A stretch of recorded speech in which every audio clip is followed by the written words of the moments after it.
দ্রুত নির্বাচনের জন্য এত মানুষ শহীদ হননি, উপদেষ্টা আসিফ মাহমুদ। এখন এই প্রশ্নটি বা এই কথাটি শোনার পর অনেকগুলো প্রশ্ন মাথায় কাজ করছে। আসলে তাহলে মানুষগুলো শহীদ হলো কি এই অন্তর্বর্তী সরকারের হাতে দীর্ঘমেয়াদী ক্ষমতা দেওয়ার জন্যে?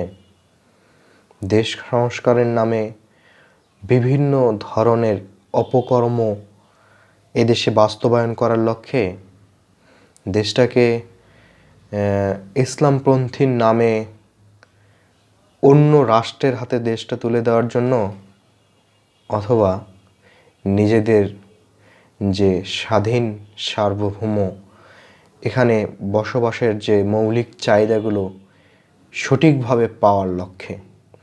বাক স্বাধীনতা শুধু একজন মানুষের মৌলিক চাহিদার একটা অংশ নয়। আমরা সবাই বলছি আমরা স্বাধীন হয়েছি, আমাদের বাক স্বাধীনতা ফিরে এসেছে। এখানে অন্ন, বস্ত্র, বাসস্থান, শিক্ষা, চিকিৎসা সবগুলো বিষয়ই কিন্তু গুরুত্বপূর্ণ। এই পাঁচটি প্রথম মৌলিক অধিকার।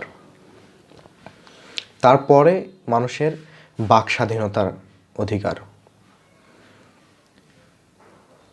এখন বলা হচ্ছে যে দেশ সংস্কার আগে হবে, তারপরে নির্বাচন হবে।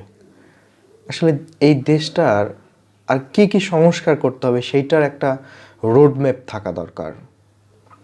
সেটার এই 4 মাসে কতটুকু সফলতা হলো, কতটুকু সংস্কার করা হলো, সেইটার একটা কর্ম পরিকল্পনা দরকার। সম্ভাবনা এবং লক্ষ্য এই দুইটায় বাস্তবায়নযোগ্য কতটুকু, তার ওপর লক্ষ্য বাস্তবায়ন মানে মিশন এবং ভিশনের কার্যক্রম অবস্থিত বা সেটা পরিচালনা করা হয়। এখন আপনি মিশন বাস্তবায়ন করবেন কবে, সেটা ভীষণ হবে কি না বা হচ্ছে কি না, এটা যদি আদৌ না হয়, তাহলে এই দেশে যদি সংস্কারই শেষ না হয়, তাহলে কি নির্বাচন আদৌ হবে না? নাকি এই অন্তর্বর্তী সরকারই আবার আরেকজন স্বৈরশাসক হিসেবে এই বাংলার মাটিতে প্রতিষ্ঠিত হবে?